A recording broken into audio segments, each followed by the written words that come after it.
Good evening, and thank you for joining us tonight in person and for those of you joining us online for this important forum featuring the candidates running for Gwinnett County District 1 Commissioner, Kirkland Carden and Tim Lee.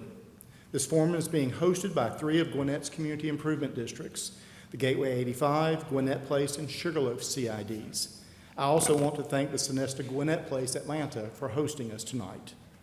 As the Executive Director of the Gwinnett Place CID, I have seen firsthand how critical this position is in shaping the future of our district. District 1 is not only a key gateway into Gwinnett County, but also a hub of economic activity, vibrant neighborhoods, and diverse populations. Decisions made at the county level have a profound impact on our local businesses, residents, and overall quality of life. In this forum, we believe will be a great opportunity to hear directly from our candidates on how they plan to drive growth, improve infrastructure, and enhance public safety in collaboration with our CIDs. So I'm excited for the discussion that we'll have over the next hour. Kurt Yeoman, senior reporter for the Gwinnett Daily Post, will moderate this evening's forum. He grew up in Marietta, and as he says, he eventually wandered to the University of Southern Mississippi for college, earning a BA in journalism with a double minor in political science and history. Kurt has worked in Florida and Clayton County. He will ask predetermined questions covering a range of topics. Each candidate will have 2 minutes to answer each question. Now I'm pleased to introduce the candidates for tonight's forum. First, we have the incumbent Democrat, Kirkland Carden. A former Duluth City Council member, Kirkland was first elected to the District 1 seat on the Gwinnett County Board of Commissioners in 2020. At just 29, he made history as the first millennial and the first African-American city council member in Duluth. Originally from Ohio, Kirkland's family moved to Duluth in 2004. He graduated from Duluth High School in 2007 and earned a Bachelor of Arts in Political Science from Georgia State University. He was elected to Duluth City Council in 2017, and he also served on the Duluth Urban Redevelopment Authority. In his professional career, Kirkland has helped state and local governments develop, maintain, and implement transportation plans, oversee budgets, and ensuring compliance with land use and zoning ordinances. For the past decade, he has volunteered with several organizations, including the Duluth Zoning Board of Appeals, the Duluth Citizen Budget Advisory Committee, the Rainbow Village Millennials Advisory Panel, Gwinnett 101, and the Duluth Fall Festival. In 2019, the Georgia Municipal Association recognized him as part of the inaugural 20 Under 40 focus group. Next, we have the Republican candidate, Tim Lee. Tim began his career as a mechanical engineer for NEC Electronics USA, specializing in CVD semiconductor manufacturing. After more than 5 years as a senior equipment engineer, he transitioned to full-time entrepreneurship, focusing on real estate investment and business development. He has formed multiple real estate partnerships and is currently the broker and owner of NDI Maxim Real Estate, LLC. Tim is actively involved with various professional boards and civic organizations, including the Georgia Department of Community Affairs, the Downtown Development Authority of Peachtree Corners, and the Gwinnett Chamber of Commerce. He is a past president and founding board member of the Vietnamese American Chamber of Commerce. He's a board member of the Gateway 85 Community Improvement District and a Gwinnett Rotary Club member. In recognition of his influence, Tim was named one of the 25 most influential Asians in Georgia by the Georgia Asian Times in 2010, 2012, and 2015. Tim holds a Bachelor of Science in Mechanical Engineering from California Polytechnic State University, engineer training certification from the California Board of Professional Engineers and Land Surveyors, and a Georgia real estate broker license. Thank you both for being here tonight. Thank you. Kurt, I will now turn it over to you, sir. Thank you.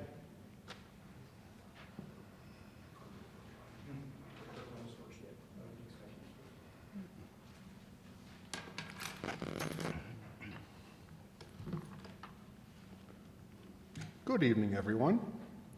We are going to begin with opening statements. There was a drawing beforehand, so there was no preference given to anybody. It's just how the drawings went. But we're going to begin with Kirkland on the opening statements. Then we'll go to Tim. Just as a point of y'all's information, when there is rebuttal, there'll be about 30 seconds, and then they will immediately go into their answer to the question, if they have not already given it. So, Kirkland, let's get started. All right. Good evening.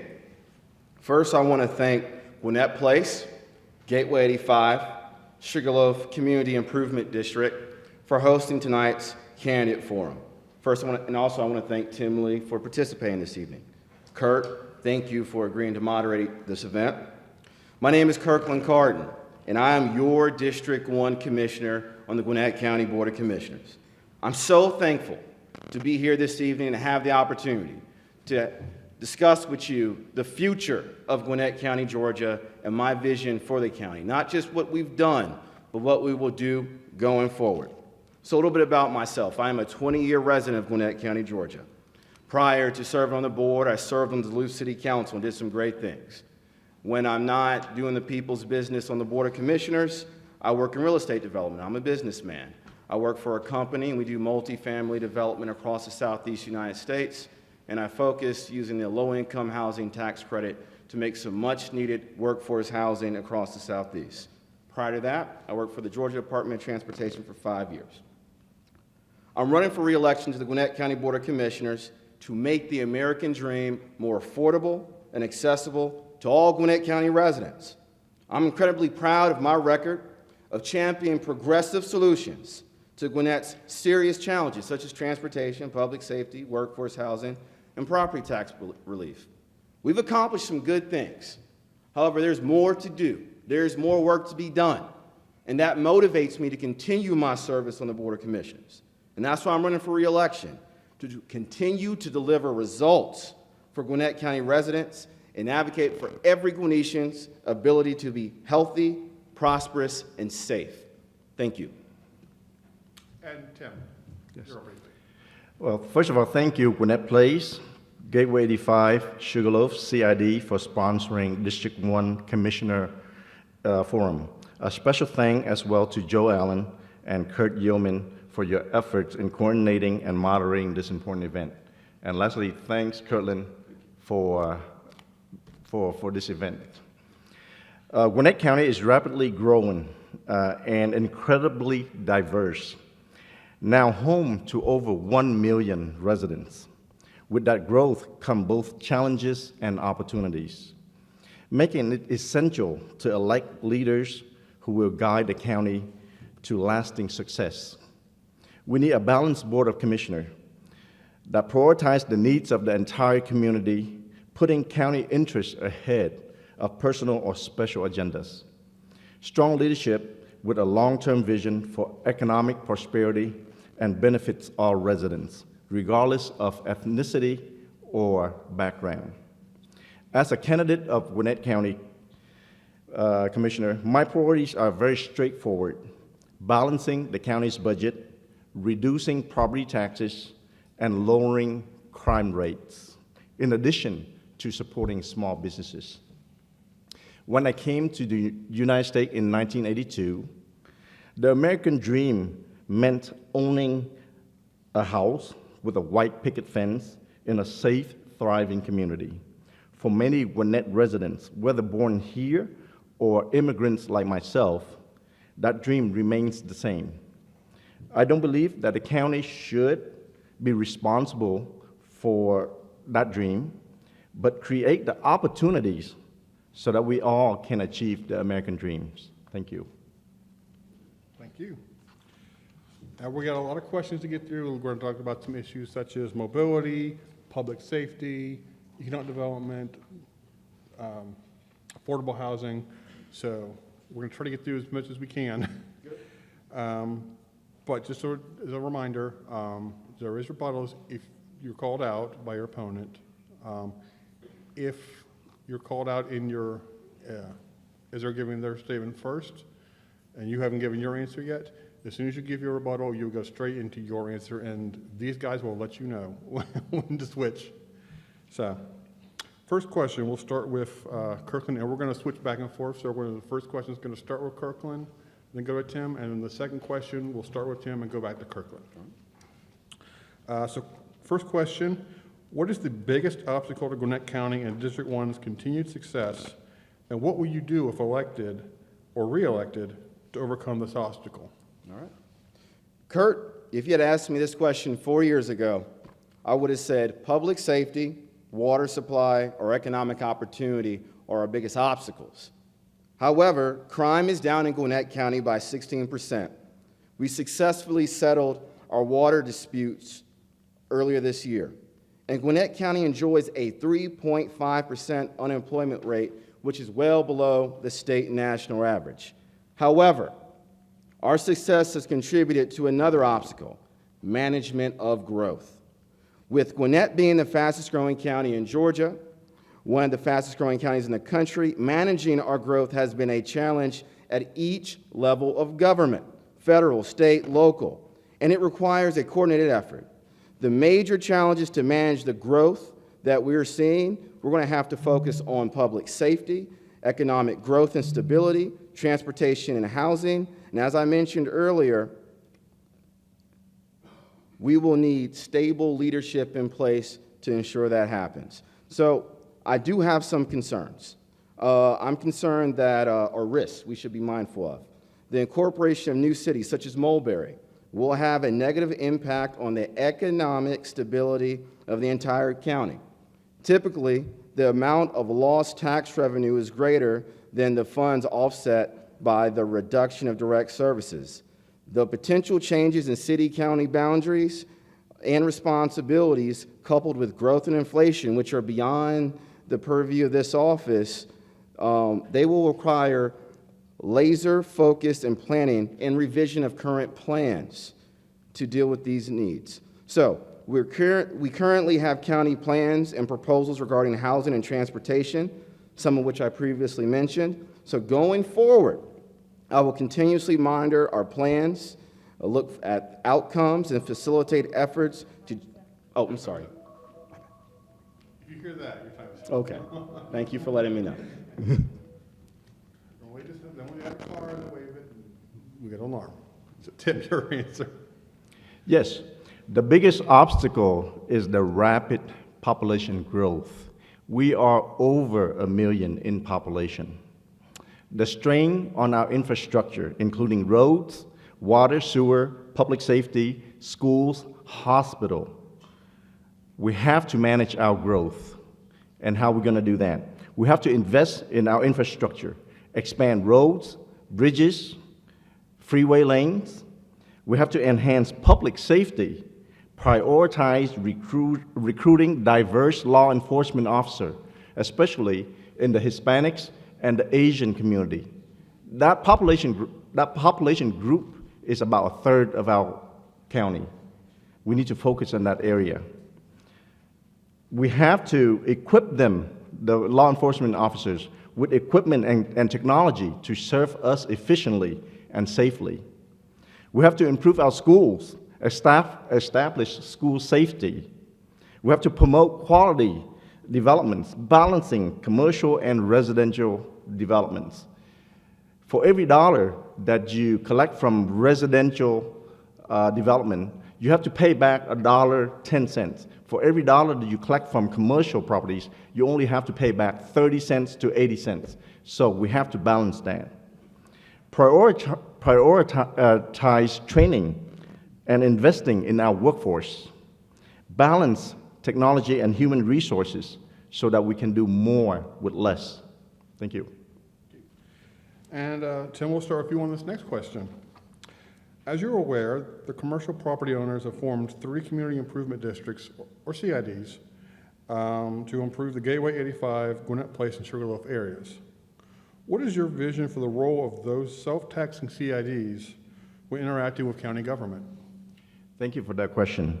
I serve on the Gateway 85 CID since 2012. I see the importance that the CIDs play within Gwinnett County. District 1 is very lucky to have 3 amazing CIDs in our district. The CID plays a crucial role in infrastructure development of Gwinnett County, roads, sidewalk, streetscape, traffic improvements. Also, the CID plays crucial roles in economic development initiatives, public safety, protecting commercial properties and businesses, recruiting developers and new business startups. The CID should be an integral part of Gwinnett County economic development efforts. They deserve a seat on key decision-making bodies such as the Citizen Project Selection Committee, the Tax Allocation District Advisory Committee, and the Building Code Advisory Committee. The executive directors and staffs of the CID have unparalleled knowledge of their areas, and their input is essential to the successful redevelopment or development of our community. Thank you. Kirkland? All right. Coming into office, I recognize the need for greater engagement and collaboration with the CIDs in District 1. The complaints I heard prior to me taking office was the county leadership at that time didn't include the CIDs in major decisions or in the planning of projects that were in their CID boundaries. Under my leadership, that has changed. Since taking office, I meet with my CID leadership on a quarterly basis, and I provide updates to the entire board, letting them know about county matters as they develop. This type of direct communication has allowed me to gain information and perspectives I sometimes otherwise wouldn't. These discussions have allowed me to bring their voices, opinions, and concerns to important county decisions and discussions. So, my vision for the CIDs in Gwinnett is a collaborative one, where we work together to address issues such as code enforcement, safety, security, economic development and redevelopment, business recruitment, and on other issues. I've worked closely with them over the years, and I'm very thankful for the consultation and assistance you've given me. Just look at my track record. And recently, I've worked with the Gateway 85 CID on the microtransit program over in Norcross. I work regularly with the Gwinnett Place CID. We worked together recently on the Tesla incentive package, which resulted in the largest Tesla store in Georgia to locate the District 1. I'm always in communications with the Gwinnett CID regarding Gwinnett Place Mall. And I work very closely with the Sugarloaf CID for the new public art project on Sugarloaf Parkway. So as you can tell from my prior work, we have a successful working relationship, and I've been able to deliver tangible results, not just for their board members, but for our residents. Quick question. That's a minute and 30 seconds, right? For the answers? 2 minutes. Okay.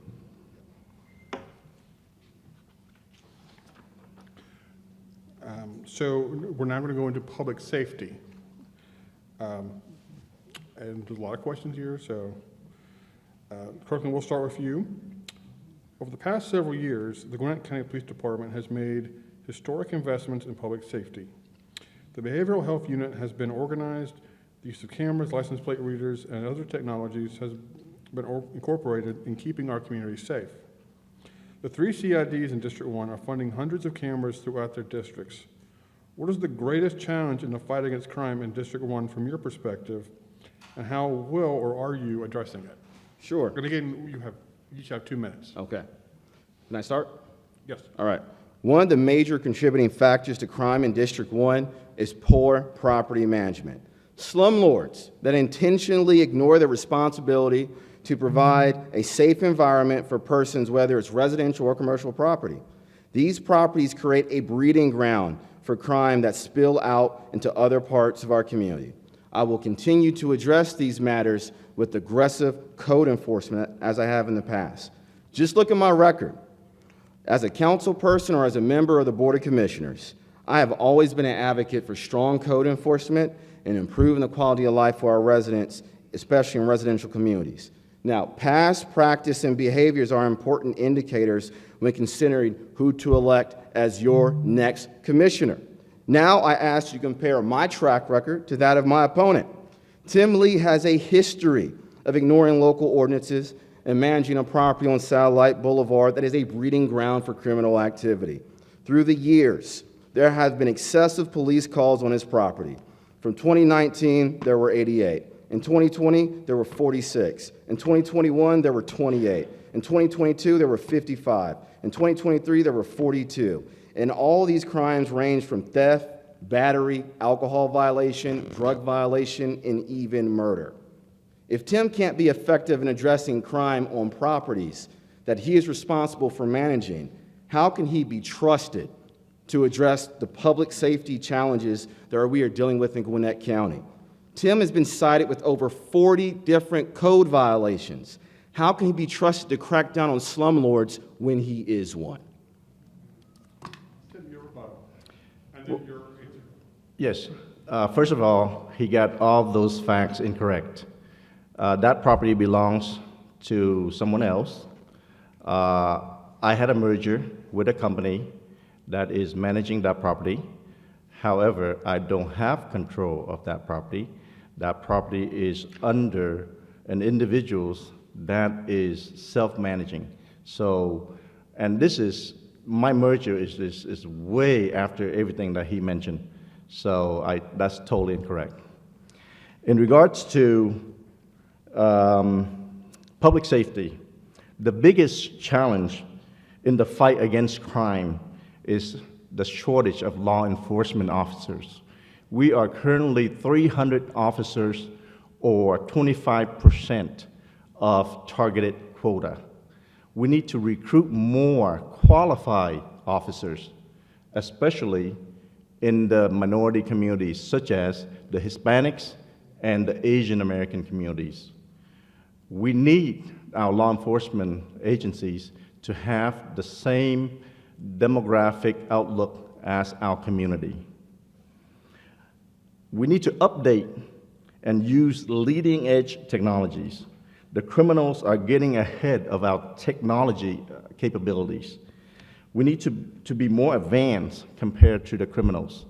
Many cases, criminals, gangs from outside of the area, they would steal a vehicle and then they would enter Gwinnett County, break into the businesses of minority business owners, wipe them out, and usually they do that on a very early Monday morning after like a busy holiday where the business owners don't have the opportunity to deposit the money into the bank accounts.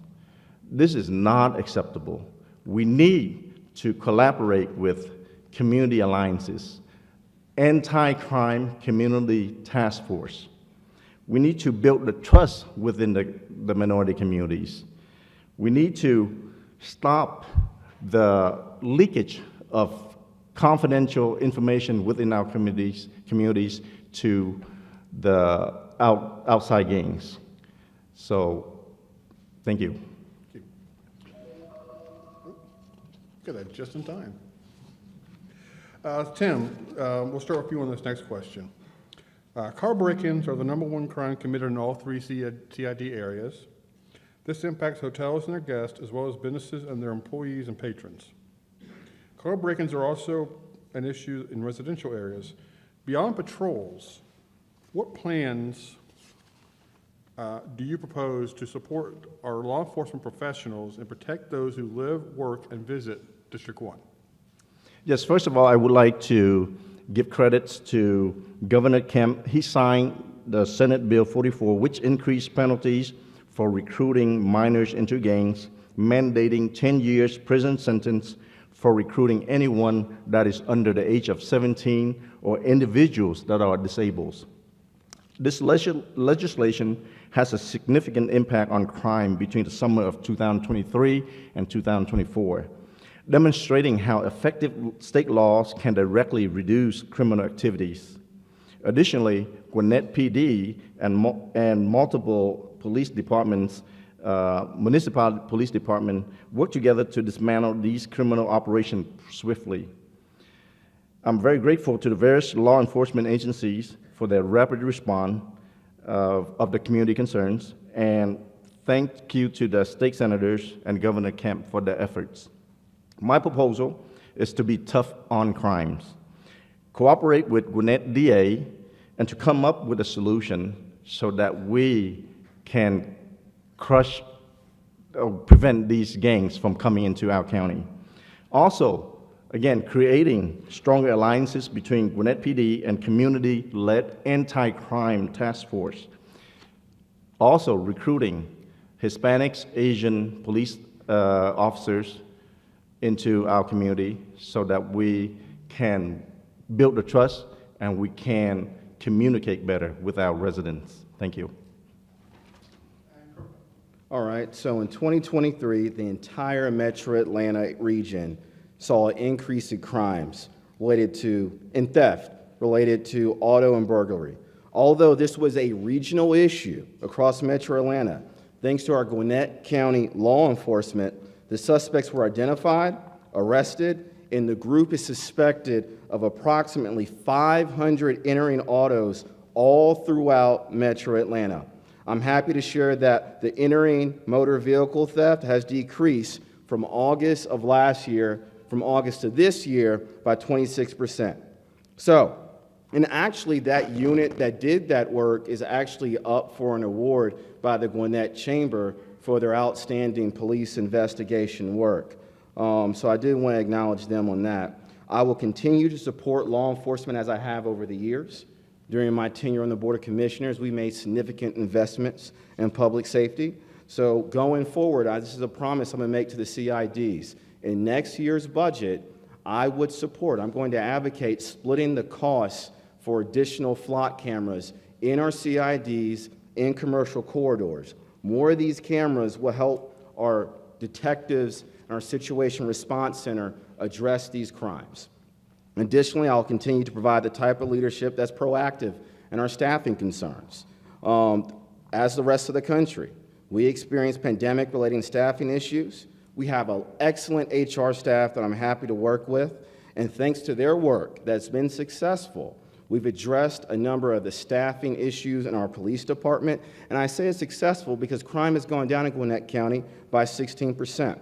Our 911 response time has gone down by 30% since me taking office. So these are just some of the indicators that show my support for public safety and show that though there are challenges, and they are real, we want to acknowledge them, Gwinnett County is making progress in the right direction. Thank you. Our next question is about affordable housing. We're going to begin with you, Kirkland.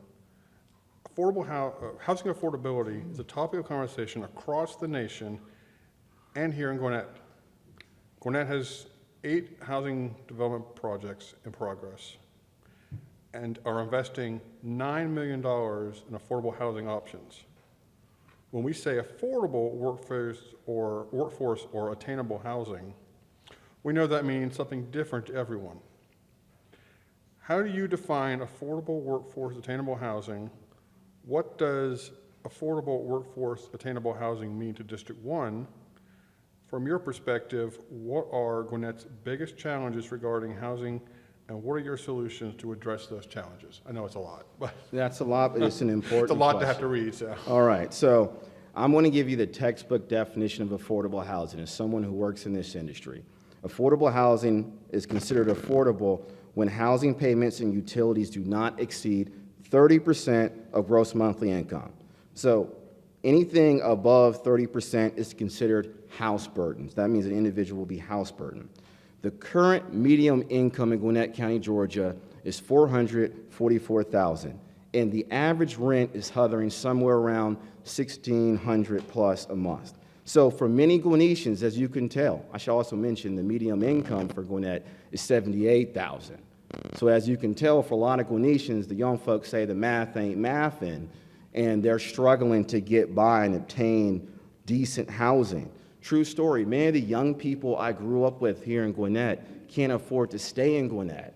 And I like to believe, as a community, we want to make sure we have a place for our young people to grow and be productive members of our community. So the 2 initiatives that you referred to in your question, Kurt, they happened during my tenure on the board, and I actually advocated for that. So I do want to recognize that as part of my solutions to this challenge. Now, when you ask what affordable housing means for District 1, it means 2 things.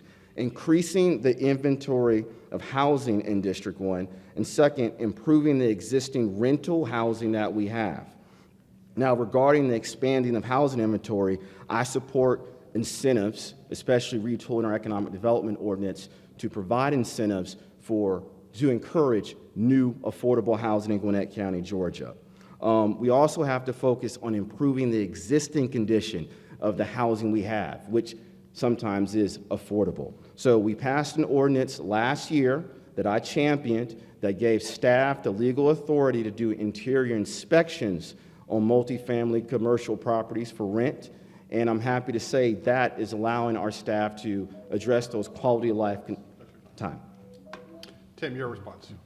Yes, as Vice Chair of the Georgia Department of Community Affairs, one of our key responsibilities is to support counties developing and implementing their affordable housing programs.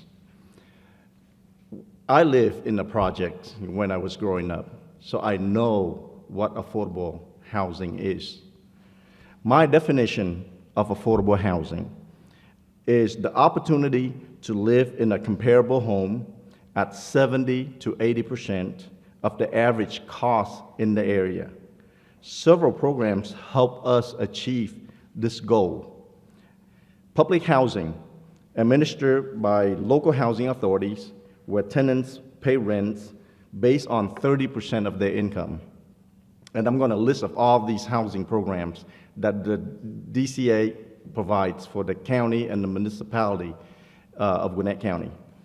Veteran Affairs Supportive Housing, Low-Income Housing Tax Credit, Home Investment Partnership Programs, Georgia Dream Home Ownership Program, Section 8 Voucher, which is administered by the DCA. As a note, in 2024 DCA budget, we included $1.5 million grants to the Gwinnett County Housing Authority. In April of 2023, we opened registration for Section 8 housing, and the wait list filled up really quick. Currently, there are 45,000 to 50,000 Section 8 housing vouchers in use across Georgia. What are the challenges? The challenges is the lack of inventories in District 1. It's a moving target. Thank you. Tim, we're going to start this next question with you. District 1 is a remarkably diverse district with some areas having multi-million-dollar homes, while others include sections of poverty, homelessness, and aging rental complexes. Some have successful and thriving businesses, while others are struggling. How will you prioritize resources, time, and attention within such a diverse district? What initiatives will be a priority for you that adds to the quality of life in District 1? The beauty of this, hello? Can you guys hear him back there? Hello? Okay. The beauty of District 1 is in its diversity, not only in ethnicity, but also economic diversity. Individuals of different backgrounds are able to achieve their American dream. The executive director and staff of the CID possesses invaluable knowledge about the specific areas that they represent, and their input is crucial for the effective redevelopment in these communities. Each CID is unique with unique challenges and needs, and it would be highly beneficial for them to have a voice at the decision-making table. The reason why I brought this up again and again is because it is very frustrating for the CID to have our input, to have any influence at the county level. Basically, it seems like the county is kind of like brushing us aside, giving us tasks such as building sidewalks, and that's pretty much it. We have bigger plan, bigger vision. We want to rebuild Gwinnett County, especially in blighted area, so that we can be successful. Another initiative that I would prioritize is to request for Gwinnett County to consider flexible in its building codes. Aging commercial properties and outdated infrastructure are grandfathered in under old building codes. It is not economically feasible to redevelop them. Allowing regional water detention ponds or community grease traps in place of individual requirements, this could provide more efficient and cost-effective solutions as we redevelop our communities. Thank you very much. Kirkland, your response. All right. Well, so timeout. Response, rebuttal. Response to the question?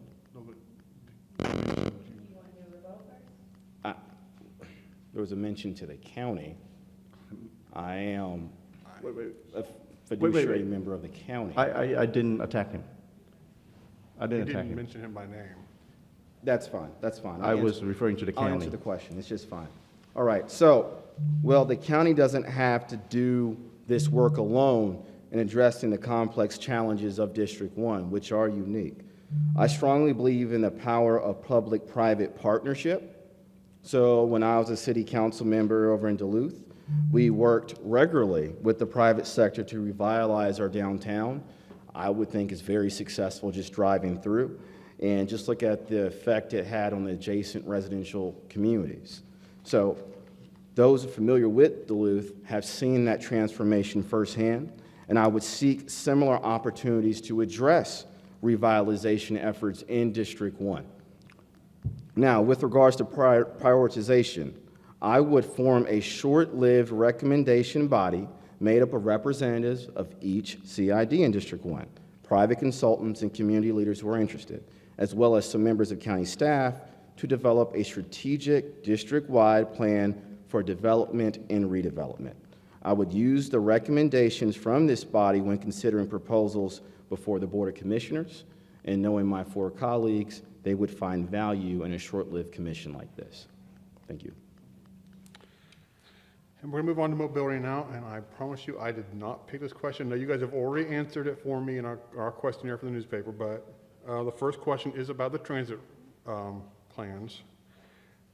As you know, that there is a proposed expansion aimed at 100% countywide coverage.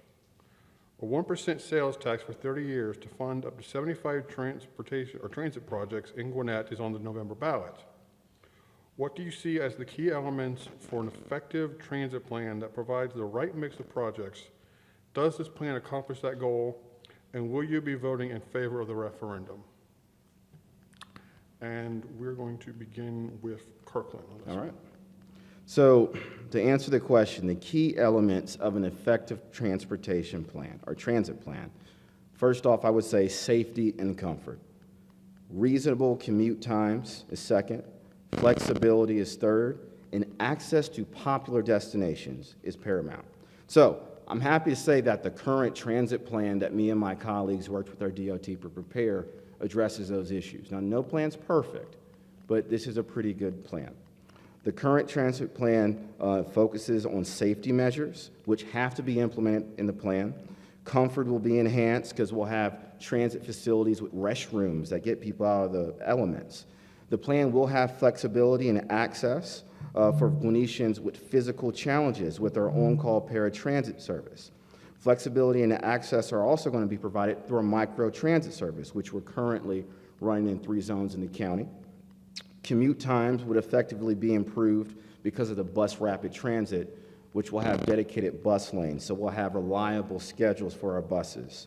Access to popular destinations will be done as well because there will be direct shuttle bus from Gwinnett County to Hartsfield-Jackson Airport and back, the busiest airport in the world. And also, we will expand our existing bus routes, which is much needed. So with that said, I support giving the opportunity for Gwinnettians to vote on a referendum that will address the transportation needs, not just of Gwinnett today, but for the Gwinnett in the future. And I want to make sure, see, Gwinnett has a lot of, or District 1 has a lot of transit-dependent residents. And I want to make sure those folks have a reliable transit service they can use. So to answer your question, Kurt, I will be supporting this referendum in my personal capacity. Yes, sir. An effective transit plan should focus on building infrastructure that meets the needs of the growing community while also being adaptable for future advancement. I believe The proposed 1-cent sales tax can play a vital role in funding capital improvements that expand access and connectivity across the county. However, we're on the verge of significant technological changes. AI and autonomous transportation system will soon transform the way we move. It's important that we don't lock ourselves into a rigid system that can be easily adapted or updated when these new technologies emerge.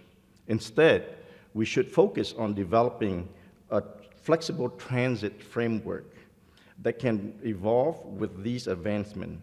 While I see the potential benefits of this transit plan, I prefer that we invest wisely, ensuring that we don't overcommit to a system that could soon become outdated. We must balance immediate needs with the future opportunities in transportation. Thank you very much. And Tim, keeping on the topic of transportation, you're going to start with the next question for us. In many cases, transportation is a regional issue. How will you partner with neighboring communities throughout the Metro Atlanta region, your Gwinnett CIDs, and other stakeholders to tackle our mobility challenges and opportunities? Yes. In 2012, we had the regional T-SPLOS referendums, in which 10 counties around the metro region, which is part of the Atlanta Regional Commission, participated. One of the main points of contention that led to the downfall of the regional T-SPLOS was the proposal to expand MARTA and heavy rail infrastructure. Ultimately, voters in the majority of these counties rejected the referendum. If Gwinnett County T-SPLOS were to pass this November, that would be a great opportunity to share similar approaches with the remaining 9 counties so that we can establish a regional transportation system. Thank you. Response. All right, so first off, I do want to get out there, this current plan is no way, shape, or form connected with MARTA. We've done that 4 times before, and this plan is separate from MARTA. So, if voters approve this transit referendum in November 5th, we will consult with the CIDs and other local stakeholders to establish intergovernmental agreements with other Metro Atlanta transit authorities. These agreements would establish or create routes that connect neighborhoods or other pockets of Metro Atlanta with Gwinnett. So then it's not a part of MARTA or any of these other transit authorities. We would have to enter into agreements to join that that service. This kind of connectivity across the region will give our residents more access to economic opportunity, healthcare, education options, etc. However, in order to strengthen security, these agreements should require specific safety measurements that must be established and maintained in order to maintain connectivity with Gwinnett County operations. That concludes it for me. And we're going to keep on the mobility issue for a few more questions. Kirk, I want to start this one with you. I-85 is one of the busiest corridors in the state, if not the nation. It traverses through District 1. Talk about major mobility projects happening or that you would like to see happen along that corridor. Also, address the major corridors that bisect the interstate, especially at Jimmy Carter Boulevard, Indian Trail, Beaver Ruin, Steve Reynolds Boulevard, Pleasant Hill Road, and Sugarloaf Parkway. What can be done to improve these interchanges? So last year, I met with the DOT director and provided input on the ongoing DOT study regarding improvements in that I-85 corridor. One of the things that I advocated for to the director was dedicated truck lanes. Such lanes would improve safety, reduce road maintenance, and improve traffic flow. Now, the Georgia DOT and Gwinnett County DOT, they're partnering to conduct that comprehensive corridor study that is along the 85, I-285, and I-985 region. The study is roughly 18 miles and is primarily located in West Gwinnett with a small portion in DeKalb County. This study, when complete, will propose solutions to address, to reduce traffic congestion and enhance traffic operations while improving safety in that area. So when reelected, I will use my experience as a DOT transportation planner to collaborate with state representatives, our folks at the DOT, to facilitate state plans that improve mobility in that area. Also, I want to mention the 4 intersections that bisect that area. I think this is a great opportunity to work with our CIDs to identify projects to improve that area. So January 1st, Gateway 85 is going to start their LCI study along the Jimmy Carter corridor, and this would be a great opportunity to partner with them on the planning process. I'll tell y'all tonight, I would commit or be open to using SPLOST funds to identify funding to, for those future projects. And I think that concludes it for me. Thank you. And Tim, your response. Just to add a note, I do serve on the Gateway 85 CID. I'm part of the board for 12 years. Of the activities that was mentioned, we are directly, involved in it. As for me, I support the expanding additional lanes on I-85 from Jimmy Carter Boulevard to Sugarloaf Parkway to address the growing traffic demand, also to improve daily commute, and also support economic growth for the district. The DDIs on Jimmy Carter Boulevard and Pleasant Hill Road is a great temporary solution to get the traffic flowing. However, these DDIs interchange will need replacement at the end of the decade.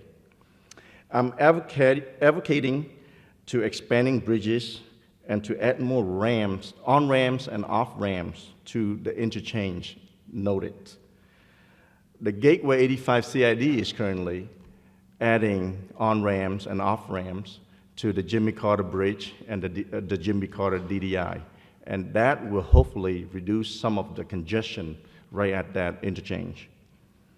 Additionally, it's crucial to better interconnect major corridors across the county and leverage AI technology to optimize, coordinate traffic management along these key routes.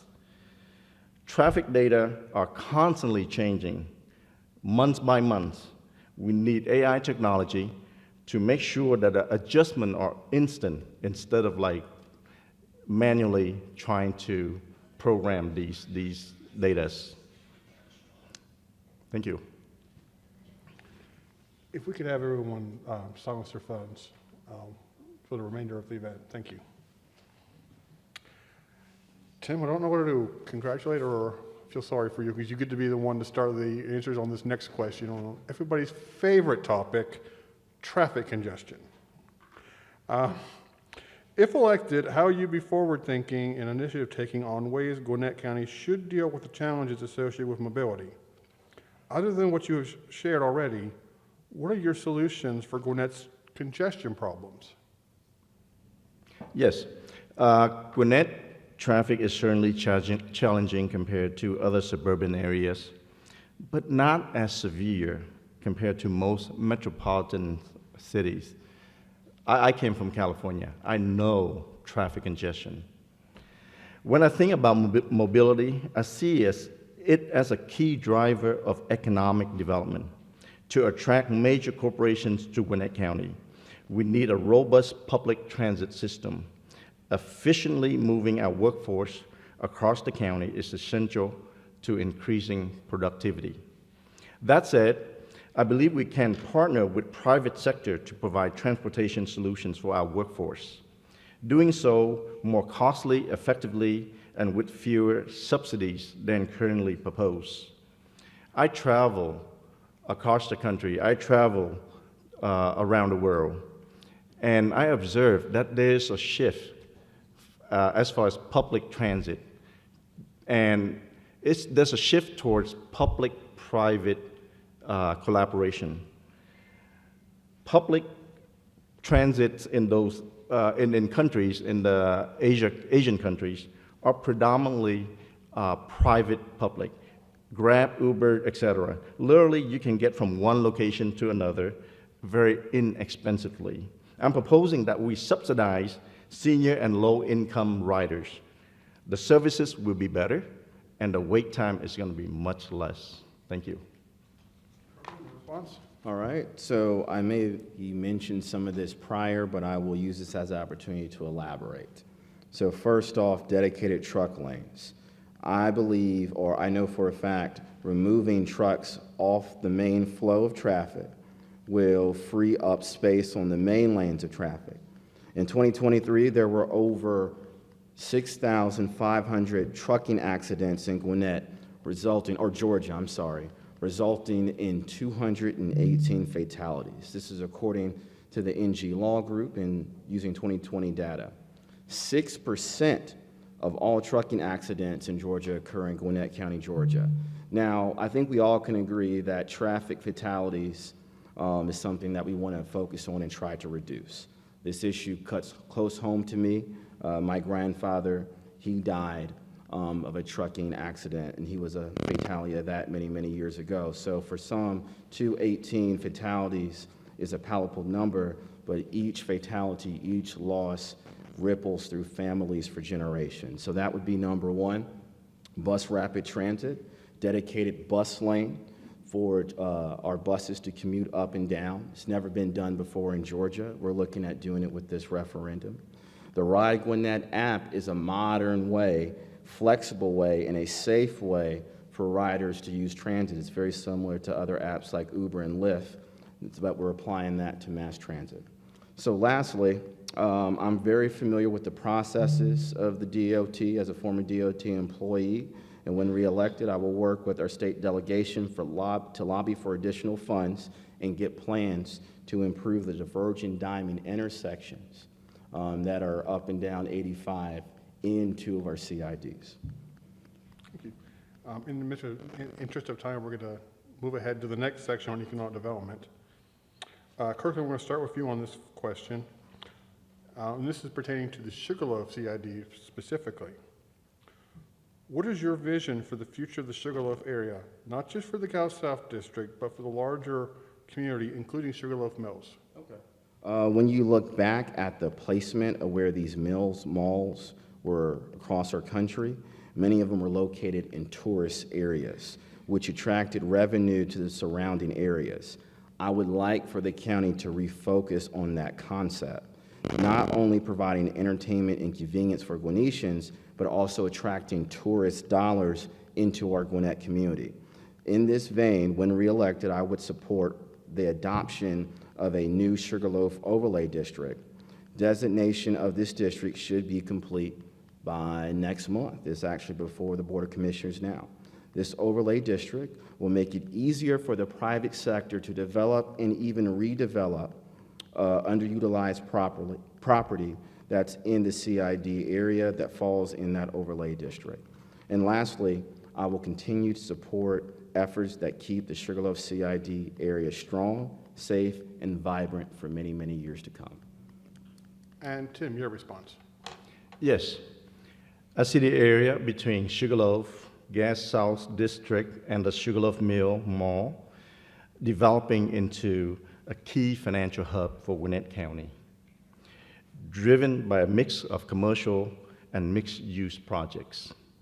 This growth will be supported by conferences, conventions, trade shows, entertainment, and hospitality services, all contributing to a more attractive, successful business district that benefit both professionals and visitors. What are some of my concerns? Traffic. We need to be ahead of these issues, and I'm looking forward to working with technology company with advanced technology that can help resolve and support us with the traffic issues that we have. Peachtree Corners, we have the Curiosity Lab, and we are the test bed for autonomous vehicles. We hope to bring those technologies to you and Sugarloaf CID. Thank you very much. And Tim, we're going to start with you on this next question. Same vein, but this time with the Gateway 85 CID. What is your vision for the future of the Gateway 85 area, the OFS site, and other redevelopment sites in one of Georgia's largest CIDs? Yes, I love the Gateway 85 CID. Many of you, Lisa, you worked for the Gateway 85 CID at one point or another. I love it because the diversity that it has. It is a multicultural area that blends retail, warehouses, and residential spaces into a cohesive community with a strong working class presence. The OFS facility stands out as a prime redevelopment opportunity with the significant potential, particularly in the film industry. Redeveloping this site is key to accelerating growth in the Gateway 85 CID. Without it, the area will still progress, but at a much slower pace. Now, the OFS facility, the CID, we have been working so hard. We had so many developers that are willing to redevelop it. They're willing to put in their money. However, there are constant barriers preventing it from happening. And I'm very upset. As a board commissioner, I will push it through to make sure that area gets the attention that it deserves. Thank you. And Kirkland, yours. All right, so the OFS site is an interesting potential redevelopment project. Once we have clarity on the future of the transit referendum that voters will consider November 5th, we can begin to properly plan for the future of this unique site. I support a multifaceted approach to this issue. First, we have to seek the input of the surrounding businesses. In July, I led an economic development delegation with Partnership Gwinnett to Japan. And as part of that visit, I met with the corporate owners of the site, of the property adjacent to the OFS property. And when reelected, I will use my relationship to explore opportunities for collaboration and planning of that area. Second, starting Q1 of 2025, the Gateway 85 CID, in partnership with Gwinnett County's Planning and Development, we will begin conducting an LCI study that I mentioned earlier. And that study, we will create a planning document or a framework for redevelopment of the OFS site. I've actually been working really closely with my good friend Carolyn Bordeaux on this matter. So when reelected, I promise to prioritize and focus on the OFS site and deliver tangible results for this site, similar to what I did in my first term with the Gwinnett Place Mall site. Thank you. And this next question, this is the last question I'm going to ask you guys. So you're almost done with me. We're going to do this in a little different way. It's about Gwinnett Place Mall. I'm going to ask you guys different sides of the approach that's being taken there, but slightly different questions. Kirkland, we'll start with you. A couple of weeks ago, a major announcement was made with the Board of Commissioners approving the Urban Redevelopment Agency of Gwinnett County to purchase the Macy's site at Gwinnett Place Mall. What are the next steps and milestones for the redevelopment of the mall site? When will we see tangible evidence of the promised transformation? So the first answer I'm going to answer is the last one. You will see tangible evidence in 2025 or 2026, depending on contract timelines. While the county has worked successfully to consolidate the ownership of the mall property, we still have existing businesses, some of which are successful, that we have to partner with.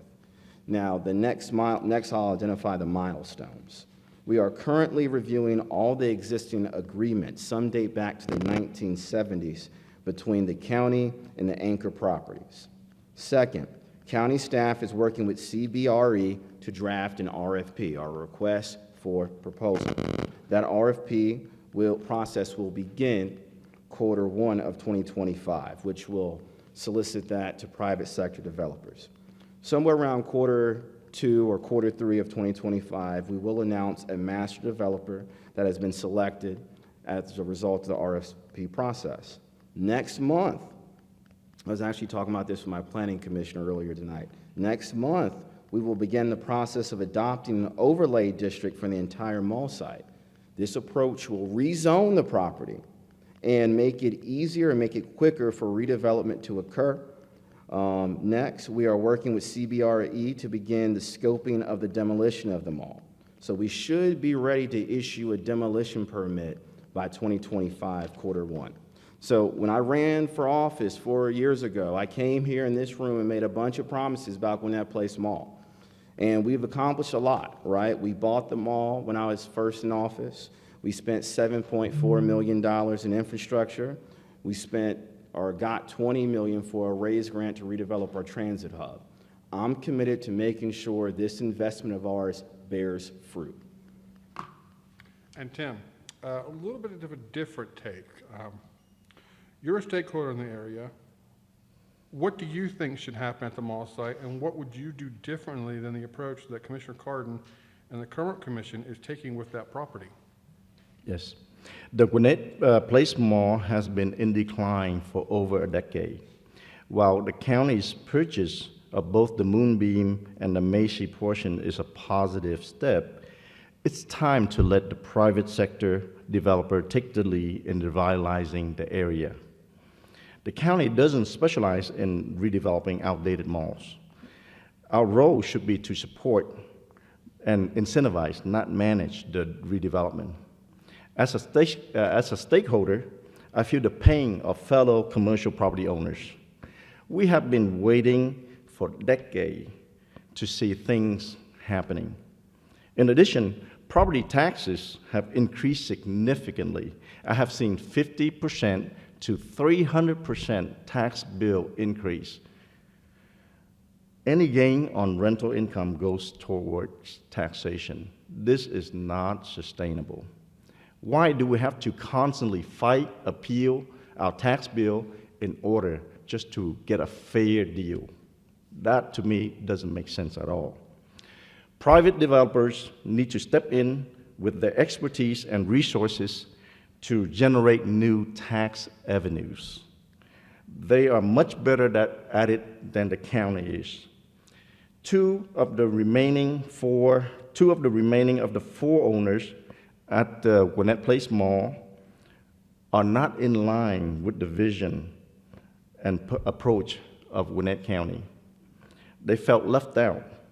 Elect me, and I will work with them, and I will bring them in line so that we can get this site redeveloped. Thank you. And we will now go into closing statements. Tim, you'll go first, kind of flipping the reverse we did earlier with the opening statements. So you'll go first, and then we'll do Kirkland. Closing? Yes. Oh, okay. Yeah, we had a lot more questions, but we had to, in the interest of time, skip through a lot of them. So. Shocked me a little bit there. Once again, I thank the three CIDs for sponsoring and hosting this important event. Gwinnett County's greatest challenge and opportunity is its rapid population growth. To ensure we continue to thrive, we must carefully balance this growth with smart investment in our infrastructure and economy. Key priorities include addressing affordability, enhancing public safety, and supporting our small businesses. At the same time, we need to ensure our development is sustainable, with adequate financial and human resources to serve all residents effectively. Equally important is ensuring that our Board of Commissioners reflect the diverse and underrepresented communities in our county. The American dream is alive and well, but it is up to us to create the condition for everyone to reach it. Let's work together to build these opportunities and ensure that private agendas, whether political or economic gains, do not hinder Gwinnett County path to greatness. I ask for your vote to be the next Gwinnett County Commissioner for District 1. My focus will be on making sound decisions to ensure that every resident has the opportunity to achieve their American dream. For more information, please visit my website at timleeforgwinnett.com. Thank you very much. Appreciate all of you for being here. And Kirkland, your closing statements. Thank you, staff, for putting on tonight's event. Thank you, Kurt, for moderating. 4 years ago, Gwinnett County did something historic, and we chose to elect a new generation of leaders that had a different set of goals and priorities from their predecessors. Since we've been in office, we have been working diligently to address the serious challenges facing Gwinnett County residents, such as in District 1 alone, we spent more than $9 million on new affordable housing units. We've seen an overall decrease in crime across Gwinnett County by 16%. We've seen a 26% reduction in auto break-ins since last year. We've distributed tens of millions of dollars in the COVID-19 pandemic to help small businesses. And we distributed $54 million to help with rent and utility assistance to keep our fellow Gwinnettians from going homeless in the public health pandemic. We've made historic investments in public safety, and we made major strides at Gwinnett Place Mall with more progress to come. So as you can tell, this new leadership has delivered, I've been working to deliver tangible results to address the real challenges facing Gwinnett County, Georgia, with an eye towards our future. So when I reflect upon our accomplishments and consider the possibilities, I am motivated to continue my service on the Gwinnett County Commissioners. I appreciate the trust that Gwinnett has placed in me, and I look forward to earning your vote this fall. Please visit Kirkland for Gwinnett to learn more about myself, our campaign, and to get involved. Thank you.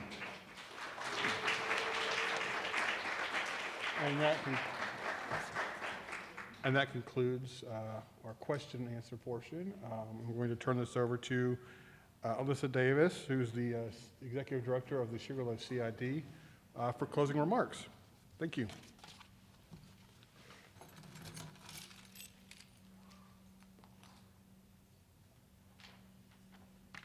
Thank you so much, Kurt. Thank you to both of our candidates for your thoughtful responses and for engaging in such a meaningful dialogue tonight. And thank you to those of you who attended in person and online. The recording should be available on Gwinnett Place CID's Facebook page tomorrow, and we will reshare on the other CID's social media platforms as well. The future of District 1 is bright, but it requires committed leaders who will partner with organizations like Gwinnett Place, Gateway 85, and Sugarloaf CIDs to tackle challenges and seize opportunities. It is clear that collaboration between the local government and the CIDs will be essential to our combined success as the county. We look forward to continuing to support that partnership, and we encourage all of you to make your voices heard at the polls on November 5th. And as a reminder, there's some key dates we want you all to keep in mind. The voter registration deadline is October 17th. Advanced voting begins on October 15th. Absentee voting ballot deadline is November 5th by 7 p.m. and election day is November 5th. Thank you all and have a fantastic evening. Thank you.